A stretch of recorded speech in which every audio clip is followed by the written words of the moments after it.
예, 이번에는 사무엘상을 준비했습니다. 우리가 역사서를 보니까 지금 여호수아 재판 관계를 이제 했었고요.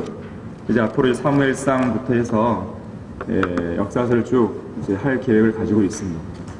그래서 이제 이스라엘의 왕국과 연관해서는 이제 사무엘상이 이제 처음이 될 것 같습니다. 첫 번째 시간은 우리가 이제 앞으로 역사서를 쭉 다루겠지만 사무엘상 첫 번째 이제 책인 만큼 이스라엘의 왕국의 역사를 한번 여러분들이 이번 한 시간을 통해서 한 번에 간략하게 좀 짚어볼 수 있는 시간을 좀 가지면 좋겠습니다. 그래서 이번 시간이 끝나면 여러분이 하나의 도전을 좀 하려고 합니다. 왕들을 한번 다 외워보는 거예요. 쉽진 않겠지만 이번 기수에서는 우리가 한 번 더 성경을 읽고 공부하면서 그런 적이 없었을 거예요. 근데 옛날에 여러분들 조선시대 그 왕 외우는 거 있었지 않았어요? 태정태세 문단세 그러면서 다 까먹었죠? 우리는 그런 건 뭐 뒤로 하고 그게 중요한 게 아니니까 한번 남왕국 유다와 북왕국 이스라엘의 왕들을 한번 이번 기수에서는요 이번 첫 시간을 좀 기점으로 해서 외우고 집으로 돌아가는 걸로 한번 해봤으면 좋겠습니다.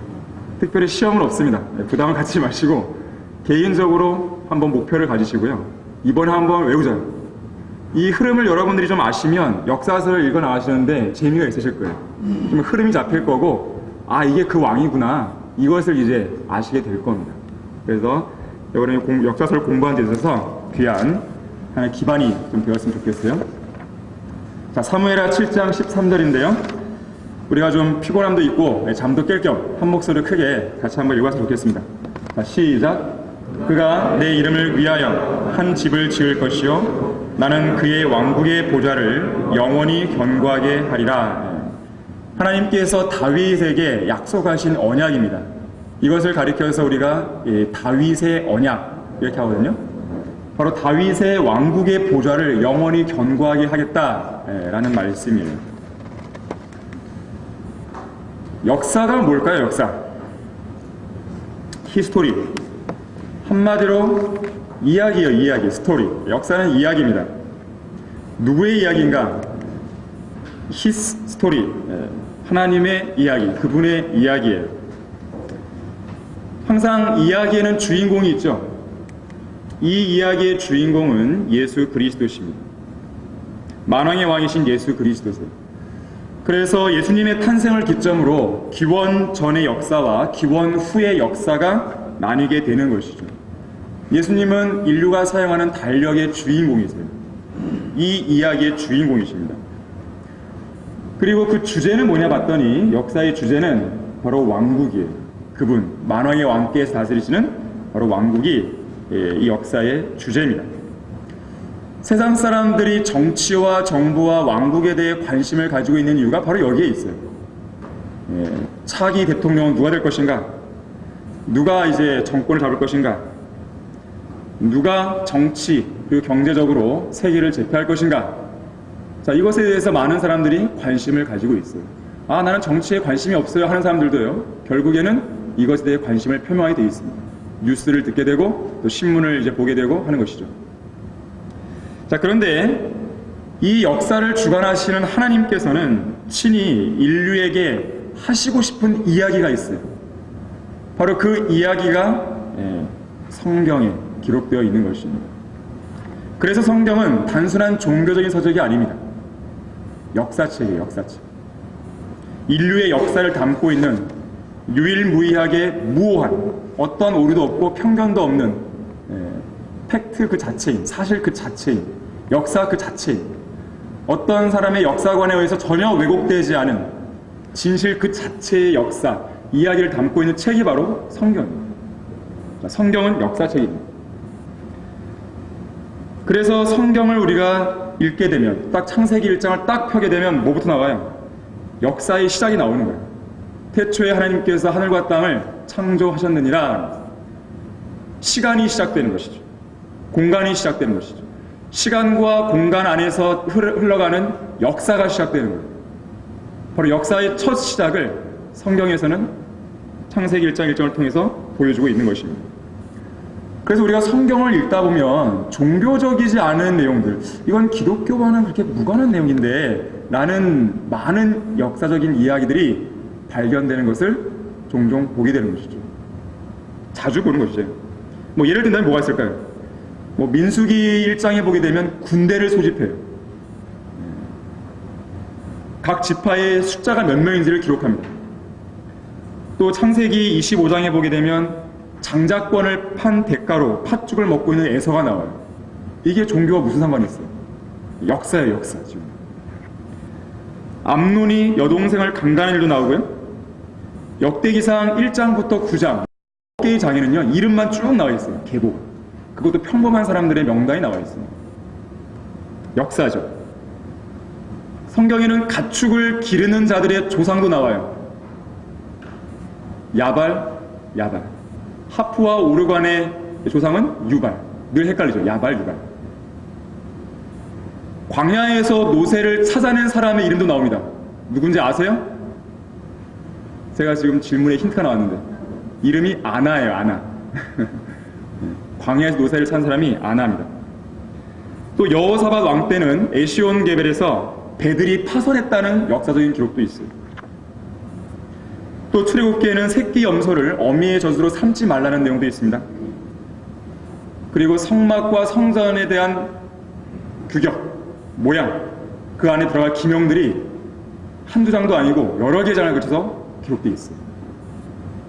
뿐만 아니라 145회 이상의 전쟁에 관한 기록도 나오고 있어요. 역사책이죠. 성경은 단순한 종교서적이 아니에요. 역사책입니다. 민수기 34장만 해도 29개 구절 전체가 다 종교와 전혀 관련 없는 내용들로 가득 차 있어요. 자, 그렇다면 인류의 역사로 가득 차 있는 성경책의 주제 역시나 뭘까요? 당연히 왕국의 역사겠죠. 자, 역사의 주제가 왕국이라면 이 역사를 기록하고 있는 성경책 역시나 주제는 당연히 왕국이 될 것이에요. 왕국의 역사를 보여줍니다. 특히 그 역사의 중심에는 누가 있냐면 바로 이스라엘 왕국이 있다는 것이죠. 이제 여러분들은 사무엘상을 통해서 이제 사무엘하, 열왕기상, 열왕기하, 역대기상, 역대기하, 이 앞으로 이제 단기 성경 연습에 쭉 이제 배우게 되시면 이스라엘 왕국의 역사를 이제 완전히 꿰뚫게 되시는 것이에요. 자, 그렇다면 왜 하나님께서는 성경의 역사를, 이런 역사적인 내용을 기록해 두셨는가? 구원과 관련된 내용이라든지 하늘나라에 대한 소망이라든지 또 영적으로 우리가 어떻게 신앙생활을 할 것이라든지 이런 내용만 기록하면 될 건데 왜 하나님께서는 이런 역사를 가득, 그것도 많이 기록해 주셨는가? 몇 가지 이유를 볼 수 있는데요. 첫 번째는 역사를 주관하시는 분은 하나님이라는 걸 보여주는 것입니다. 온 우주 만물을 창조하신 그 하나님께서 그냥 만들어 놓으시고 너네 알아서 해, 이것이 아니라 온 우주 만물의 역사, 온 우주 만물과 인류의 역사를 주관하시는 거예요. 내가 관장하는 거야 라고 알려주시는 거예요. 그냥 역사가 우연히 흘러가는 게 아니야. 이거를 주관하는 사람, 주관하는 존재가 있어 라고 알려주시는 거예요. 두 번째는요, 하나님께서 역사에 관심이 있다는 거예요. 역사에 관심도 없으신데 이렇게 많은 기록을 했겠어요? 관심이 있으신 거예요. 인류의 역사에 관심이 있으신 거예요. 개입을 하시는 것입니다. 영국에서는 이실론이라는 게 있어요. 이실론이 뭐냐면 하나님께서 창조하셨다는 걸 인정해요. 그런데 창조한 이후에는 그냥 인간이 알아서 하도록 내버려 둔다. 이것이 이실론이에요. 결국 그건 뭐냐면 제멋대로 살고자 하는 인간의 욕망이 발현된 것일 뿐이에요. 죄를 마음대로 지고 싶은 거예요. 아무도 나는 개입을 받지 않고 싶다. 그 말이죠. 그러나 하나님께서는 개입을 하시는 거예요. 만약에 하나님께서 개입을 안 하신다면 인류를 위한 구원 계획을 마련하실 이유가 없죠. 아담이 범죄했을 때 그럼 내버려 두셨겠죠. 왜 가져와서 입혀주셨겠어요? 개입을 하시는 것입니다. 역사에 개입을 하시는 거예요. 세 번째로는요, 뭔가를 배우길 원하시는 거예요. 교훈. 누가? 우리가. 역사를 통해서. 자, 거기 교재에 첫 페이지 맨 밑에 보게 되면 두 개의 구절이 있죠. 무엇이든지 전에 기록된 것은 우리의 교훈을 위하여 기록된 것이니 이는 성경이 주는 인내와 위로로서 소망을 지니게 하려 함이니라. 자, 전에 기록된 것. 구약이죠, 구약. 구약의 역사적인 내용들이 갇혀 있습니다. 그것은 우리의 교훈을 위한 것. 또 고린도전서 10장 11절에서는 이제 그들에게 일어난 이 모든 일이 본보기가 되고 또 세상의 끝날들을 당한 우리에게 권면으로 기록되었느니라 그랬습니다. 권면으로. 본보기예요. 교훈을 배우기를 원하시는 것입니다. 자, 역사로부터 우리가 교훈을 배울 수 있는 이유는 뭐냐면 역사는 반복되기 때문에 그래요. 해 아래 새 것은 없습니다. 오늘날 새로운 발명품이라고 하는 것들도 물론 새로운 것들도 있겠지만 결과적으로 보게 되면 과거에 있었던 것들의 반복이나 혹은 거기에서 좀 더 나아갔을 뿐이에요. 역사는 반복되기 때문에요. 우리가 역사로부터 교훈을 얻을 수가 있어요. 근데 문제는 뭐냐면 인간은 역사로부터 아무것도 배우지 않고 있는 거예요. 배웠다면 전쟁을 그만뒀을 거예요, 벌써. 왜 전쟁을 계속하는 거예요? 배우지 못하는 거예요. 그런데 이것은 인류의 역사뿐만 아니라 한 개인의 역사도 마찬가지죠. 왜 그리스도인들이라는 사람들이 죄를 계속 반복해 치고 살죠? 교훈을 못 배우는 것이에요. 내가 실패한 그 경험, 내가 넘어졌던 그 경험, 내가 마귀에게 졌던 그 경험을 기억 못하는 거예요. 그때 뿌린 거죠. 아, 지금 잘못했습니다. 회개했단 말이에요. 돌아서면 또 까먹고 교훈을 마음속에 못 새긴 것입니다. 자, 하나님께서 우리에게 역사를 통해 알려주고자 하는 것은 뭐냐면 교훈을 얻으라는 것이에요. 교훈을 얻지 못하면 인간은 저주의 굴레로부터 벗어날 수가 없습니다. 결국 지옥 가는 거예요. 얼마나 많은 사람들이 죄 가운데 죽어서 지옥 가는 걸 보고 있잖아요. 전 세계적으로 1초에 3명씩 죽어간다네. 눈만 뜨면 수많은 사람들이 죽어간단 말이죠. 보고 있잖아요. 그런데 불구하고 배우지 못하는 거예요. 똑같이 멸망기로 가고 있는 것이죠. 이게 바로 인간입니다. 자, 역사로부터 교훈을 얻기를 원하는 것이죠. 이 이스라엘 왕국의 전체 역사는 지금 제가 말씀드린 것은 왕국입니다. 이스라엘의 역사를 한다면은 벌써 뭐예요? 아브라함부터 믿음의 조상이니까 이스라엘 조상이기 때문에 아브라함부터 쭉 와야겠지만은 지금 왕국이라고 하는 것, 하나의 왕국, 왕이 다스리는 국가, 왕국이라고 하는 역사는 사무엘상부터 시작이 되는 겁니다. 자, 그래서 이스라엘 왕국의 전체 역사는 사무엘 상하, 열왕기 상하에 기본적으로 기록되어 있어요. 그러면 역대기 상하는 뭐냐? 역대기 상하는 이 4권의 책을 반복합니다. 그래서 여러분들 비슷한 내용들이 많이 있는 것을 보게 되죠. 자, 우선 사무엘상은 재판관들의 시대가 종결됩니다. 마지막 재판관이 사무엘이에요. 많은 사람들이 마지막 재판관을 삼손으로 알고 있습니다. 삼손은 재판관기라고 하는 책에 나오는 마지막 재판관이죠. 실제적인 마지막 재판관은 바로 사무엘이에요. 자, 사무엘과 더불어서 재판관들의 시대는 끝나고 그리고 최초의 왕인 사울과 더불어서 이제 왕국 시대가 왕이 다스리는 그 국가가 시작이 되는 것이죠. 하지만 사울이라는 인물은 어떤 인물이에요? 백성들이 인간적인 뜻과 인간적인 요구로 원했던 왕이죠. 하나님께서 예비하신 그 왕이 아니란 말이에요. 다시 말하자면 불법적인 왕. 이번에 우리가 사무엘상의 그 부주제 중에 하나가 뭐냐면 바로 불법적인 왕 사울이에요. 신실한 선지자 사무엘, 불법적인 왕 사울. 불법적으로 요구했기 때문에 하나님의 통치를 거부하고 불법적으로 요구했기 때문에 하나님께서는 불법적인 왕을 내버려 두신 것이죠. 두 번째로, 그래서 사무엘상은요, 이 불법적인 왕을 통한 어떤 실패의 역사를 보고 있는 것이죠. 반면에 사무엘 하에서는 다윗 왕, 하나님께서 예비하신 그 다윗 왕이 드디어 왕으로 등극하는 것이죠. 통치하게 됩니다. 정식으로. 그러면서 왕국의 질서가 회복이 되는 모습을 보여주죠. 자, 이어지는 열왕기상에서는 다윗 왕의 아들인 솔로몬이 통치하죠. 전반부에서는. 하지만 솔로몬은 어떻게 됩니까? 배교하게 됩니다. 우상 숭배자로 전락해버려요. 결국 왕국이 쪼개집니다. 남왕국과 북왕국으로 나눠지게 돼요. 분열 왕국이라고 그러죠. 그래서 이스라엘의 왕국은 크게 통일 왕국이 있고 분열 왕국이 있어요. 둘로 나눠진 것이죠. 통일 왕국 시대, 그리고 분열 왕국 시대. 일단 기본적인 구도가 그렇습니다.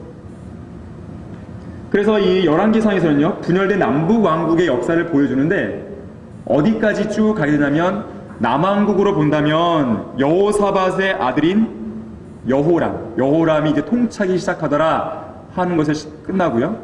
그리고 북왕국으로 본다면 이제 아하시아가 통치하는 것. 예, 좀 감이 안 오시죠? 여호람이 도대체 누구고 아하시아가 누군가? 예, 이따가 이제 우리가 그 감을 이제 잡을 것입니다. 거기까지가 열왕기상의 내용이에요. 그 열왕기 하는 바로 이들이 통치하는 것부터 시작이 되는데 이제 분열 왕국이 이제 멸망할 때까지 쭉 이어져가는 역사가 됩니다. 역대기상은요, 아까 반복이라고 말씀드렸어요. 무엇의 반복이냐면 사무엘상하의 반복이에요. 역대기상은 사무엘상과 사무엘하를 반복하는데 다만 차이가 있다면 이 역대기상에는 사무엘상하에 나오는 내용 중에서 사울왕 그리고 사무엘에 관한 이야기가 없어요. 역대기상에. 다만 사울왕의 죽음 여기부터 시작이 됩니다. 이 차이만 있을 뿐이고요. 사무엘상하의 내용이 반복이 됩니다. 반면에 역대기하는요, 열왕기상하를 반복해요. 하지만 여기에는 뭐가 없냐면 북왕국 이스라엘의 역사는 빠집니다.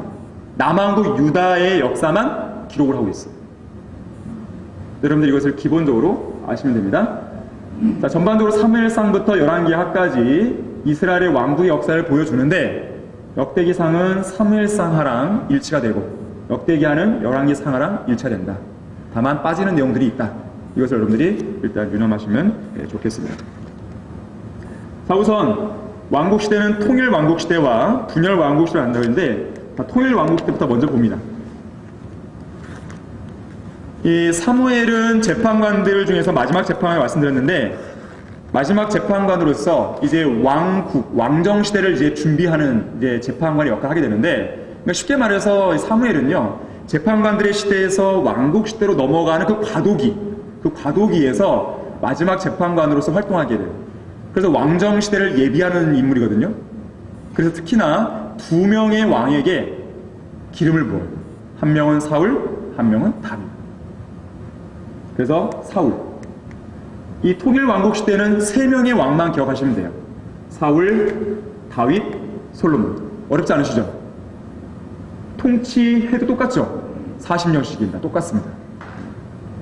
사울, 다윗, 솔로몬. 나중에 여러분들이 기회가 되시고 또 성경에 대한 좀 연구를 더 하시겠다면 이 세 명의 왕에 대해 한번 비교 한번 해보세요. 공부를 하시면서. 그것도 의미 있는 공부가 됩니다. 사울, 다윗, 솔로몬. 자, 우선 사울. 이 사울은 이 백성들의 반역 속에서 세워진 불법적인 왕이었습니다. 물론 하나님께서 사울에게 기회를 안 주신 건 아니에요. 비록 백성들이 하나님의 통치를 거부하면서 인간 왕을 요구하긴 했어도 하나님은 그런 가운데서도 어쨌든 허락하셨단 말이에요. 자, 허락하신 상황에서 하나님께서는 사울에게도 기회를 주십니다. 처음 1, 2년은 사울도 잘해요. 그러면 1, 2년은 40년 중에 1, 2년은 그렇게 길지가 않죠. 하지만 사울은 온전한 마음을 갖지는 못했어요. 외모로는 출중했습니다. 그러나 그의 마음은 하나님을 떠나지도 않아서 보게 되는데 특히나 사울이 지었던 큰 죄가 있어요. 이게 가장 치명적이죠. 두 가지 큰 죄. 한 번은 뭡니까? 이 적들 앞에서 너무 마음이 조급한 나머지 하지 말았어야 할 행동을 하는 거예요. 왕은 제사를 드리면 안 됩니다. 그건 제사장의 임무예요. 그런데 월권을 하죠. 너무 조급한 나머지. 바로 제사장의 임무를 수행하게 됩니다.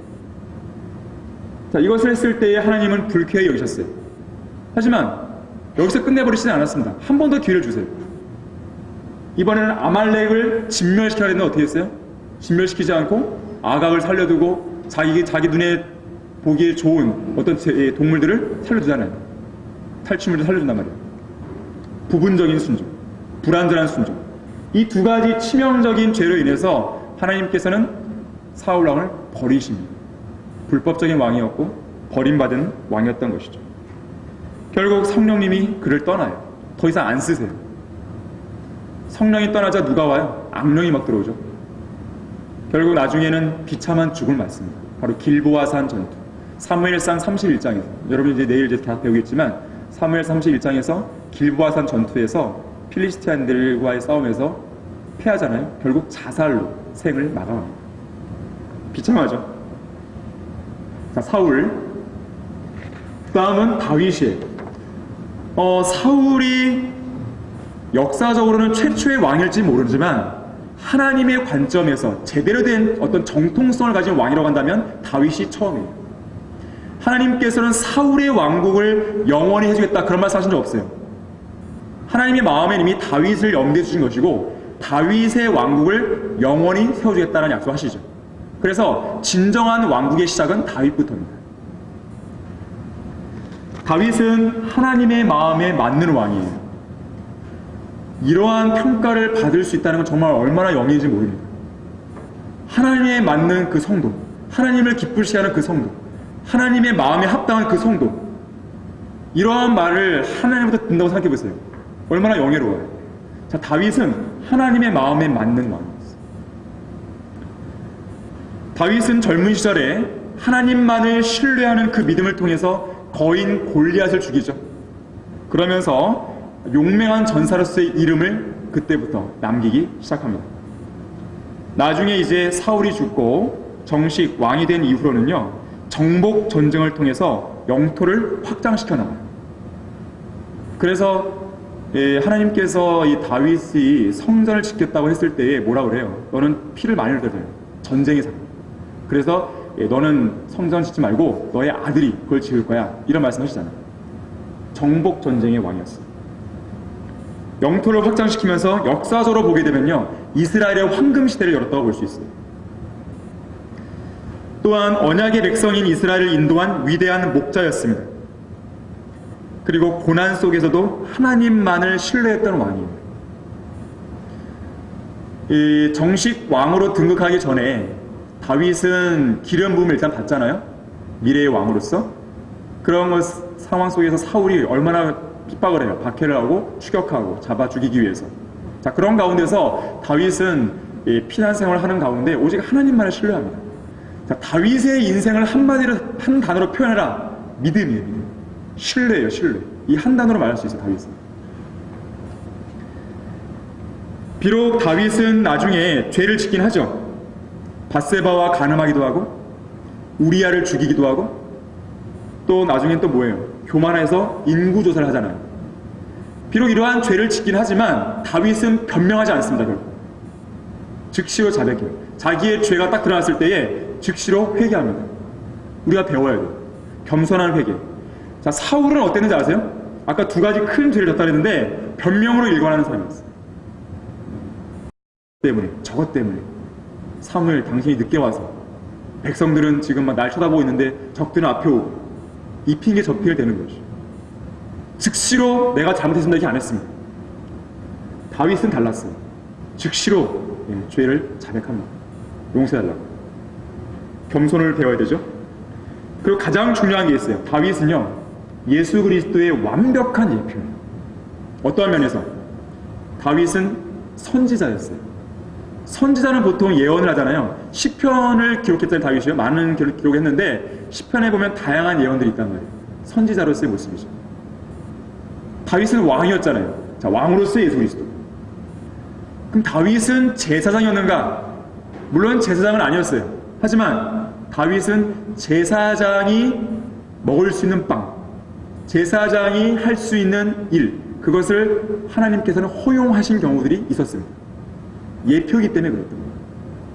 다윗은 예수님의 완벽한 예표다. 세 번째로 솔로몬. 솔로몬 하면 지혜죠, 지혜. 솔로몬은요, 이미 다윗이 많은 땅을 정복했잖아요. 정복한 그 영토를 기반으로 해서 통치했던 왕이 바로 솔로몬입니다. 다시 말해서 솔로몬은 전쟁의 사람은 아니었다는 것이죠. 이미 영토를 확보하는 것은 다윗이 했었어요. 그 전에. 물론 솔로몬 때도 영토가 더 늘어납니다. 늘어나긴 하지만 이미 많은 영토를 다윗이 다 해놓은 거예요. 그래서 솔로몬이 하는 일은 뭐였냐면 이미 정복한 땅을 평화롭게 다스리기만 하면 되는 것입니다. 황금시대, 태평성대의 시대를 열었던 그 다윗이 열었잖아요. 그 시대를 평화롭게 다스리기만 하면 되었던 그 왕이었던 것이죠. 그래서 영토가 이 솔로몬 때요 최대 판도를 이루게 됩니다. 여러분 거기 교재에 제가 사울 왕국과 다윗 왕국과 솔로몬 왕국을 좀 비교해놨어요. 솔로몬 때 최대 판도예요. 자, 열왕기상 4장 20절을 찾아보겠습니다.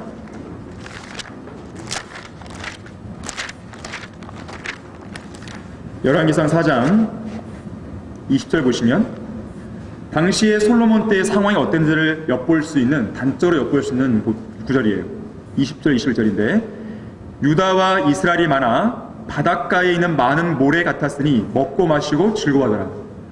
자, 씨가 바닷가의 모래만큼 번성했던 거예요. 자, 씨에 대한 부분이 그렇고요. 영토 보겠습니다. 영토 21절 보세요. 솔로몬이 모든 왕국들을 다스렸으니 강에서부터 필리스테아인들의 땅과, 여기서 말하는 강은 이 유프라데스 강을 말하는 거겠죠. 필리스테아인들 땅과 이집트의 경계까지더라. 자, 이집트의 나일강부터 어디까지예요? 유프라데스 강까지 진출한 것이죠. 그들이 예물들을 가져오며 솔로몬의 평생 동안 그를 섬기니라. 여러분 이 두 구절을 보면서 뭐 하나 떠올리는 거 없습니까? 무슨 언약이 하나 안 떠오르세요? 이 씨에 대한 언약과 땅에 대한 언약을 본 것인데 아브라함의 언약이 떠오르실 거예요. 아브라함의 언약. 아브라함의 언약의 핵심은 두 가지입니다. 씨에 대한 언약, 땅에 대한 언약이에요. 여러분 거기 창세기 22장 17절 찾아보겠습니다. 여기 열왕기상을 잠깐 손가락을 껴두시고요. 비교를 한번 해보는 거예요. 창세기 22장 17절 보시면 지금 창세기 22장은 아브라함이 이삭을 제물로 바치는 때거든요. 하나님께서 이삭을 바치라 했잖아요. 그걸 바치는 것에 대한 순종을 한 이후에 하나님께서 이 언약을 다시 한번 확정해 주신 내용인데 뭐라고 하는지 보세요. 22장 17절에서 17절 복으로 내가 너에게 복을 주고 번성으로 내가 너의 씨를 하늘의 별들처럼 또 바닷가의 모래처럼 번성케 하리니 그랬어요. 자, 이 언약이 아까 솔로몬 왕 때 어떻게 돼요? 성취가 됐죠. 또 보겠습니다. 창세기 15장 18절 보세요.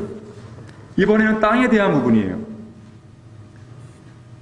그날에 주께서 아브라함에게 언약을 세워 말씀하시기를 내가 이 땅을 이집트 강에서부터 어디까지요? 큰 강 유프라데스까지 내 씨에게 주었으니 그랬죠. 자, 이 부분이 아까 솔로몬 때 어떻게 했습니까? 성취가 됐죠. 바로 이 영토예요. 여러분이 지도에 보다시피 지금 이집트 나일강부터 여기 색깔로 칠된 부분이에요. 위쪽에 유프라데스 강까지예요. 그런데 한 가지 좀 부족한 부분이 있어요. 뭐가 부족하냐면 솔로몬 때 다스렸던 이 최대 영토를 보게 되면 유프라데스 강의 상류까지만 진출해요. 상류까지만. 하나님께서 아브라함에게 약속하신 것은 상류까지만이다. 그런 말씀 하신 적 없어요. 유프라데스 강이에요. 다. 즉 밑에, 아직 여기 지도에 안 나오지만 밑에까지 와야 돼요. 하류까지. 그러니까 솔로몬 왕 때는 부분적으로만 성취가 된 거였어요. 그럼 이것이 언제 성취가 된 것인가? 언제 될까요? 예수님이 재림하시면. 예수님이 재림하시면 그게 완전히 성취된 거예요. 유프라데스 하루까지. 그래서 솔로몬이라는 인물은 이런 면에서 예수 그리스도를 예표해 준다라고 말할 수 있겠죠. 즉 천년 왕국 때 예수님께서 다스리시는 그 왕국에 대한 평화롭게 통치하시는 것에 대한 예표로서 솔로몬은 존재하는 것입니다.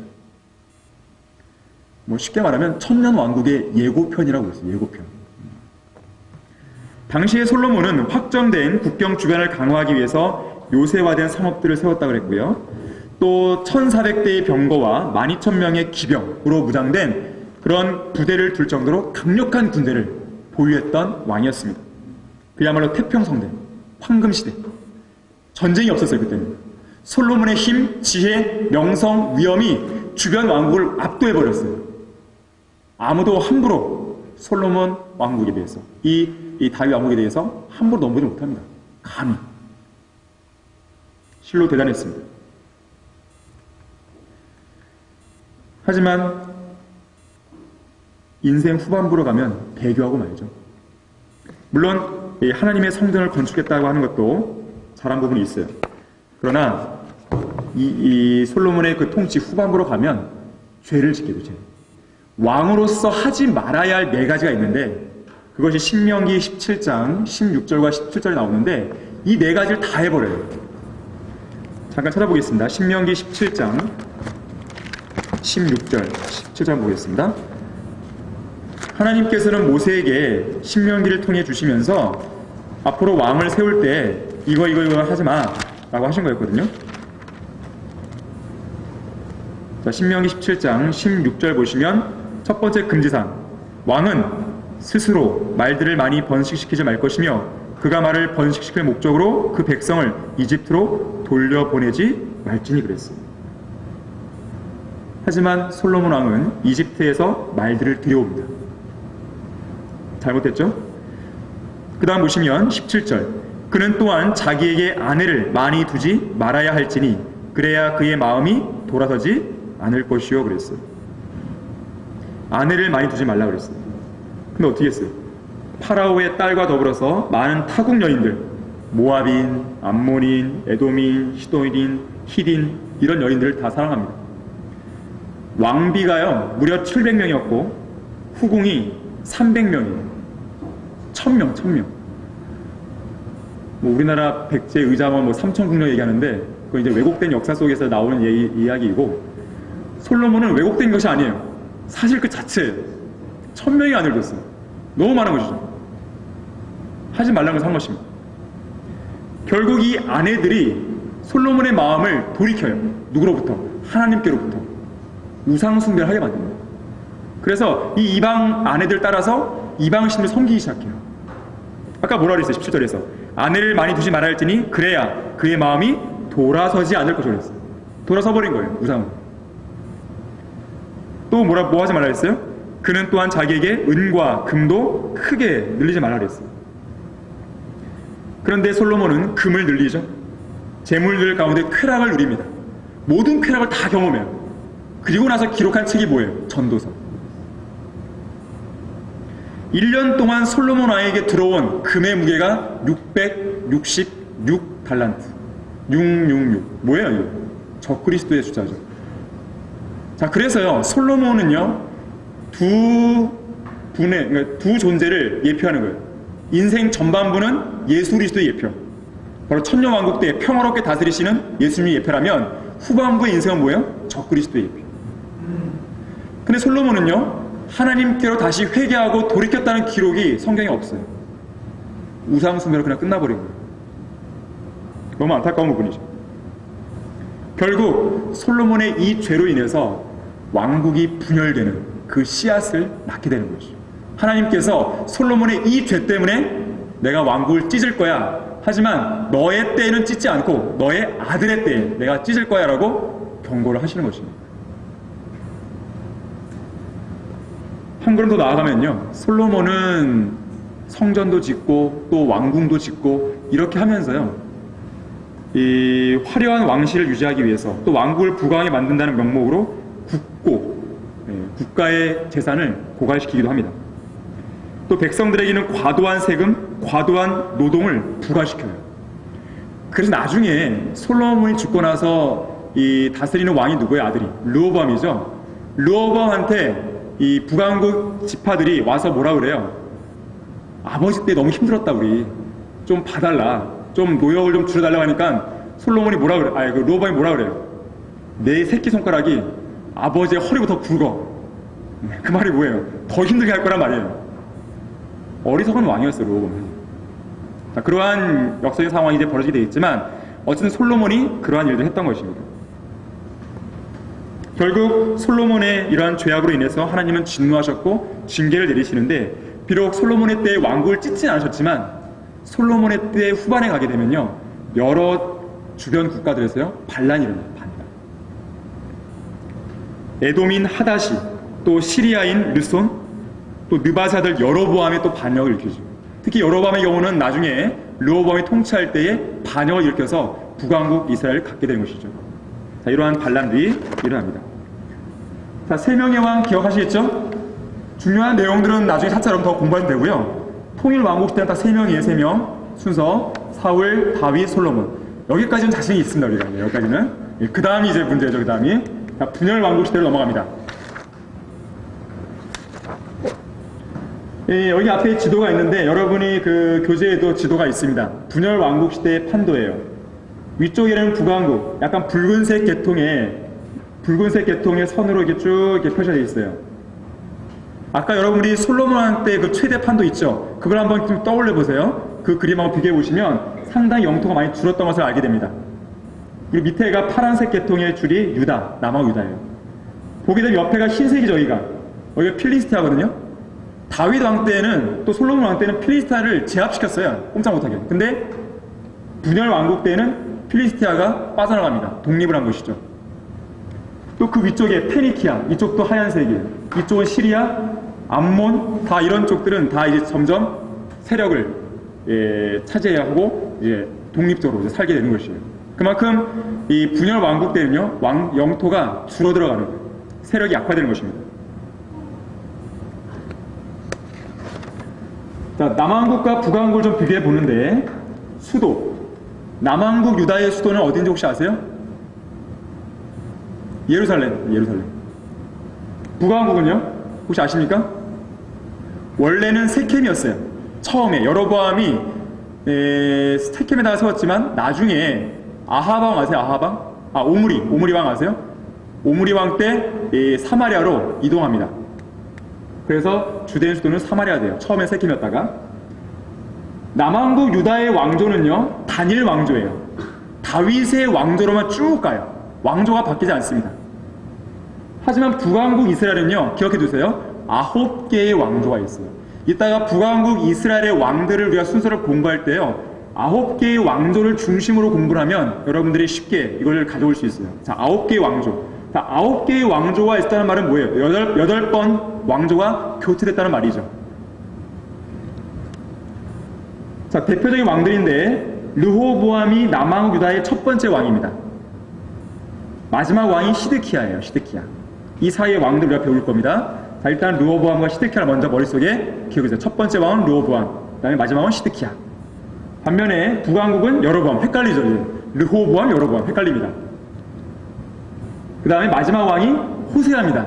선지자 호세아가 아닙니다. 마지막은 호세아. 이름만 똑같아요. 그 다음에 남왕국 유다는 누구한테 멸망하죠, 나중에? 바빌론. 자, 연도 하나는 우리가 좀 외우게 됐습니다. BC 587년. 완전히 멸망할 때를 말한 거예요. 북왕국 이스라엘은 아시리아. 좀 더 빨리 멸망하죠? BC 721년. 네, 여러분 교재에 다 있는 내용들이고요. 자, 분열의 직접적인 원인은 솔로몬의 뒤를 이은 르호보암 왕에게 있었어요. 아까도 말씀드렸지만 세금과 노역을 좀 가볍게 해달라는 백성들의 그런 요청을 거부해버렸단 말이에요. 거절.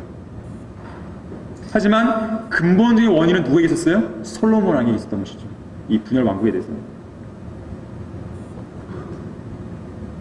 그래서 솔로몬 왕이 죽은 이후에 르호보암 때부터 이제 분열 왕국이 시작된다고 볼 수 있어요.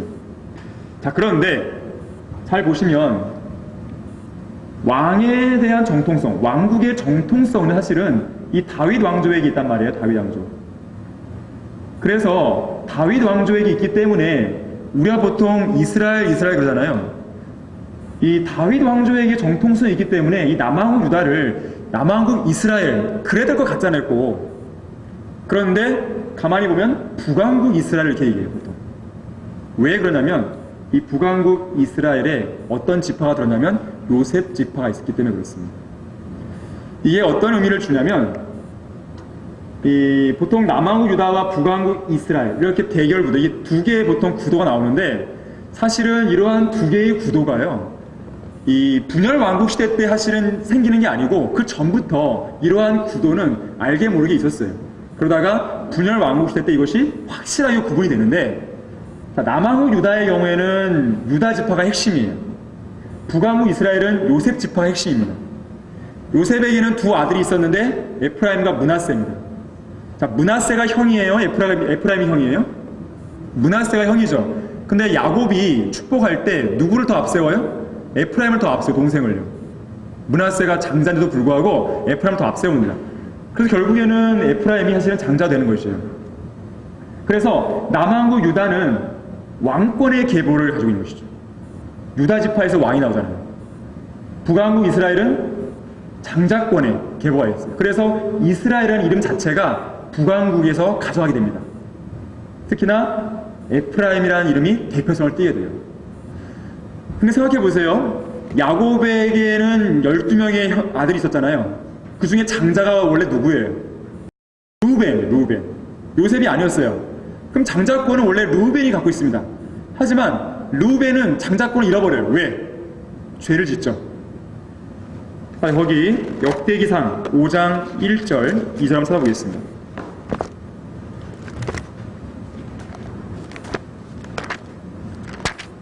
역대기상 5장 1절 2절 보면 자세히 설명이다고요. 이스라엘의 맏아들 장자죠. 르우벤의 아들들이라 그가 맏아들이었으나 장자였으나 그 말이죠. 그의 아버지의 침상을 더럽혔으므로 아버지의 아내의 침상에 올라왔잖아요. 예, 음행을 저지른 것이죠. 그의 장자권이 이스라엘의 아들 요셉의 아들들에게 주어졌더라. 즉 장자권이 르우벤에서 누구에게로 가요? 요셉에게로 갔고, 그리고 요셉의 아들인 원래는 므낫세가 장자이기 때문에 가져야 되지만 야곱이 에프라임을 축복하잖아요. 더 앞세워서. 그래서 장자권은 누구에게 가요? 에프라임에 가는 거예요.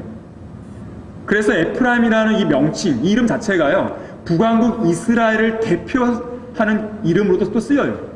북왕국 이스라엘을 말할 때 에프라임 이렇게 한다고요. 단순히 에프라임 지파만 말하는 게 아니라 북왕국 이스라엘을 대표할 때 에프라임 이렇게 말하기도 하는 것이에요.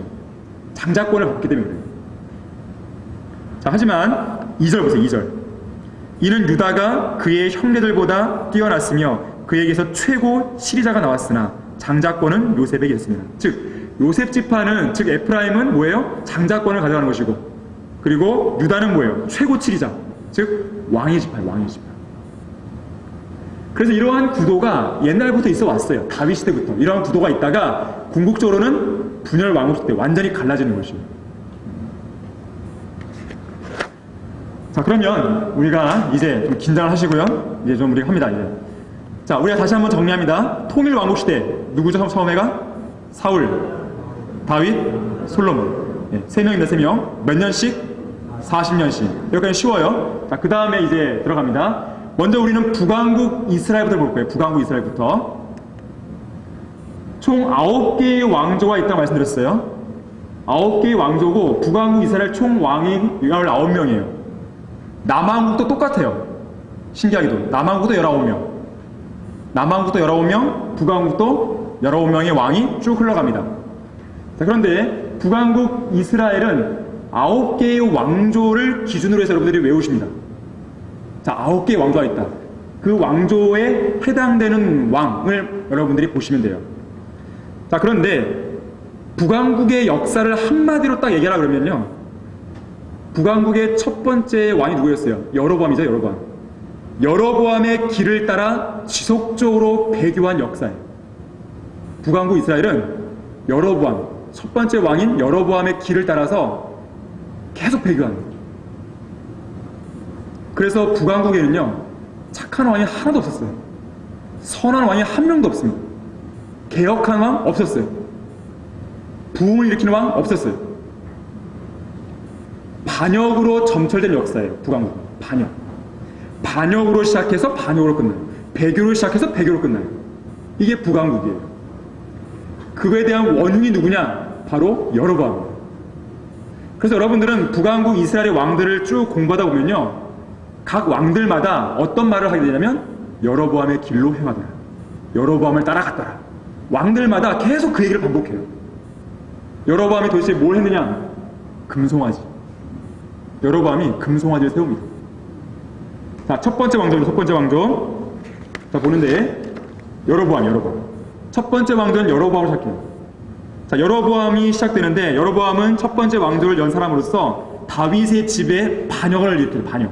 르호보암에 대해서 반역을 이제 한 것이에요. 자, 가장 큰 문제가 금송아지 숭배예요. 여러분 그 교재를 참조하시면서 보시는데, 일단은 이번 이제 우리가 공부할 때는요, 일단 왕들을 외우는 데 초점을 두시고요. 그 옆에 이 왕들이 했던 주된 일들은 참고로 여러분들 일단 공부하세요. 어차피 나중에 단계적인 연수 과정에서 이제 앞으로 배우잖아요. 사무엘하, 열왕기사 이런 배우게 될 것이기 때문에 그때 자세하게 배우는 것이고, 이건 요약적으로만 제시해 드린 거예요. 그리고 거기에서 굵은 글씨로 펼쳐놓고 있죠. 이것만큼 여러분들이 꼭 기억해 두세요. 왕들을 기억할 때. 여로보암은 첫 번째 왕조인데 금송아지 숭배입니다. 백성들로 하여금 예루살렘 성전 경배를 못하게 했어요. 자, 원래 이스라엘 백성들은 어디에서 경배해야 돼요? 예루살렘으로 가서 경배를 해야 됩니다. 근데 지금 나라가 분열됐단 말이에요. 만약에 백성들을 보내게 되면 백성들을 빼앗길 염려가 있단 말이에요. 그래서 못 가게 합니다. 못 가게. 대신 뭘 세워요? 금송아지 숭배. 예루살렘 가지 말고 여기 금송아지, 바로 이 금송아지가 너희를 인도하는 하나님이야. 여기다 숭배해. 그리고 제사장 자격이 없는 사람들을 제사장으로 막 세워요. 또 유월절도요, 또 장막절도요, 날짜가 막 달리해서 막 절기를 지키면 안 됩니다. 제멋대로 마음대로 하는 거예요. 자, 첫 번째 금송아지 숭배. 그 다음 아들이 나답. 자, 제1왕조는 여로보암하고 나답, 이 두 사람은 끝나버려요. 이대로. 나답 역시나 여로보암의 죄를 행합니다. 항상 여로보암의 죄는 금송아지 숭배예요. 이렇게 기억하시면 돼요. 여로보암의 죄는. 그 다음에 바하사라는 인물이 제2왕조를 엽니다. 이 바하사는 모반을 일으켜요. 사실 이 북왕국 이스라엘은요, 모반의 역사예요. 모반의 역사. 계속해서 반역을 일으키고 죽이고 피바람이 끊이지 않습니다. 그래서 왕조가 계속 갈리는 거예요. 모반을 통해서. 두 번째 왕조는 바하사가 여는데 역시나 바하사도 여로보암의 죄를 행합니다. 금송아지 숭배. 바하사의 아들이 엘라, 역시 사악한 왕이에요. 2대 만에 이 두 번째 왕조도 끝나버립니다. 그 다음에 세 번째 왕조도 역시나 모반을 일으켜요. 시므리. 이 시므리가 엘라를 죽입니다. 그리고 세 번째 왕조를 낳는데 이 사람은 7일 동안만 다스려요. 7일. 그래서 시므리 하면 7일 천하, 이렇게 기억하시면 돼요. 7일 천하. 7일 만에 끝나요. 바로 이 오므리, 시므리 오므리. 네. 여기 쉽습니까? 오므리가 시므리를 죽입니다. 반역을 일으킨 것이죠. 네 번째 왕조를 오므리가 열어요. 오므리 왕조라고 그래요. 이 오므리는 한 가지 기억할 것은 뭐냐면, 북왕국 이스라엘의 전성기가 언제나라고 하면요, 오므리 때예요. 오므리 때 가장 전성기가 있었습니다. 이거는 세속 역사에서도 이스라엘 역사를 이야기할 때에 오므리 왕조, 오므리 왕국 이런 말이 나올 정도로 상당한 전성기를 부과했던 때예요. 그 다음 오므리의 아들이 누구냐면 아합이에요. 아합. 유명하죠, 아합은. 가장 사악한 왕. 북왕국은 다 사악해요. 다 사악한데 그 중에서 사악한 사람이 아합이에요. 왜 그러냐? 아합은 금송아지 숭배에 만족하지 않습니다. 하나를 더 보태요. 바알 숭배. 이 아합 왕 때 누가 활동했냐면 엘리야 선지자 아시죠? 엘리야. 칼멜산 유명하죠? 칼멜산에서 바알 선지자, 아세라 선지자 다 불러오잖아요. 총 850명. 바알 선지자 450명. 그들을 죽이잖아요. 혼자서, 엘리야 혼자서 싸운단 말이에요. 바로 그런 시대입니다. 가장 사악할 때, 가장 사악한 그 시대에 가장 훌륭한 선지자를 하나님께서 세우신 거예요. 엘리야. 엘리야는 선지자의 대표죠. 이 가장 배교한 이 마지막 때에 가장 신실한 성경들을 믿는 사람을 세우신 거예요. 하나님께서. 하나님께서 그 일을 하라고. 우리의 위치가 그냥 있는 게 아니에요. 왜 이 시대에 성경들을 믿는 사람을 세웠는가? 우리의 임무가 중요한 게 있어요. 엘리야와 같은 그런 사람이 되어야 돼요. 일당 100, 일당 850. 아합 다음에는요, 아하시아. 아하시아 역시나 여로보암의 길로 행했고요. 그 다음에 여호람. 여호람은 좀 특별한 게 있습니다. 이 사람은요, 바알의 형상들을 제거했어요. 희소식. 하지만 개혁을 하지 못했어요. 진정한 개혁이 아니었어요. 남왕국처럼 무슨 부흥이 일어난 게 아니에요. 이 여호람 때요, 엘리야의 후계자 엘리사가 활동했습니다. 이때 엘리사.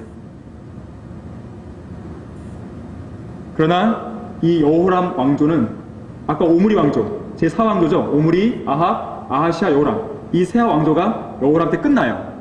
누구에 의해서? 유명한 예후. 하나님께서 예후를 세우신 목적이 있어요. 바로 이 아합의 그런 사악한 죄를 응징하기 위해서, 바알 숭배를 응징하기 위해서, 아합의 집안을 멸절시키기 위해서 예후를 세웁니다. 그래서 예후가요, 아주 지략을 발휘해갖고 바알의 제사장들을요 아주 죽여버리죠. 다 끝장내버립니다. 그래서 바알의 그런 제단이나 바알을 섬기는 그런 신전을요, 변속관으로 만들어버려요. 화장실을 만들어버려요. 잘했어요, 예후.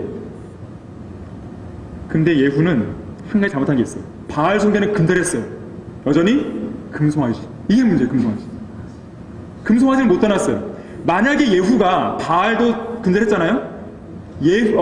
금송아지도 근절했다면 아마도 하나님께서는 예후의 왕도, 이 5번째 왕조를 계속하게 했을 거예요. 하지만 금송아지를 안 떠났기 때문에 하나님께서 말씀하십니다. 너는 바알 잘했어. 그거 없애고 잘했어. 하지만 금송아지를 철폐 못했기 때문에 너의 후대 4대까지만 내가 약속해 줄게. 아쉽죠? 더 갈 수 있었는데.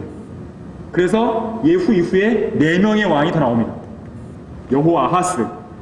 여기서부터 좀 이름이 헷갈려요, 이제. 여호아스. 네. 여호아하스. 여호아스.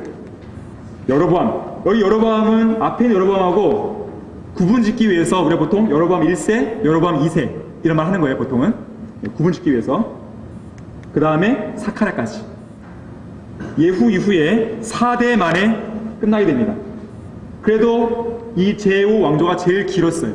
무려 기간이 102년. 북왕국 이스라엘에서는 최장 기간이에요. 그만큼 하나님께서는 자신의 명령에서 어쨌든 예후가 좀 순종했잖아요. 일부라도. 하나님 보상을 해주시는 거예요. 기억해 주시는 거예요. 가장 긴 왕조를. 그러나 예후의 왕조가 이제 끝나면요, 북왕국은요 이제 쇠락의 길로 급속도로 떨어집니다. 사카랴를 죽이고 반역을 일으키게 되는데 바로 살룸이 제6 왕조를 입니다. 모반을 일으켜요. 이 사람도 얼마 동안 통치 못했어요. 1개월, 단 1개월. 아까 7일터나 누구죠? 금방 까먹었죠, 우리가? 시므리. 자, 1개월, 살룸도 모반에 의해서 무너집니다. 제7왕조, 문하햄. 그 다음에 프카히아가 그의 아들이 이어지면서 7왕조 끝나요. 또 8번째 왕조도 페카, 모반을 일으켜요. 계속 모반이에요. 이 페카 때 드디어 아시리아가 들어오기 시작합니다. 아시리아. 이 무렵에 아시리아가 세계를 제패하기 시작합니다. 이 페카 때 아시리아의 이 티글랏 필레셀이 침공에 들어와요. 그리고 제9왕조 호세아가 또 반역을 일으켜서 제9왕조를 열지만 호세아 제9년에 드디어 아시리아에 의해서 멸망하게 됩니다. 그리고 사마리아가 완전히 함락이 돼요.